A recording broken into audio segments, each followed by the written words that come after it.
आली आहे। तुम्हाला परिवर्तन पाहिजे ना, तुम्हाला बदल पाहिजे ना, तुम्हाला विकास पाहिजे, तुम्हाला चांगले रस्ते पाहिजे, पिण्याचं दररोज पाणी पाहिजे, खेळायला मैदान पाहिजे, गार्डन पाहिजे, हॉस्पिटल पाहिजे। मग काय करणार? मग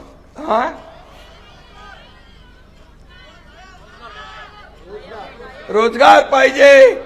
रोजगार देणारा पण हा तुमचा लाडका भाऊ एकनाथ शिंदेचा आहे। आणि मी तुम्हाला सांगतो, या अडचणी आलेल्या आहेत त्या देखील दूर केल्याशिवाय राहणार नाही, हा देखील शब्द देतो। शेवटी लाखो लोकांच्या हाताला काम मिळालं, अनेक कारखाने उद्योग आले, आणखी येतील। आणि म्हणून मी जे बोलतो ते करतो।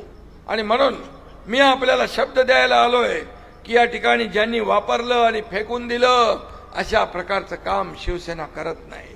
आणि म्हणून तुम्हाला विकास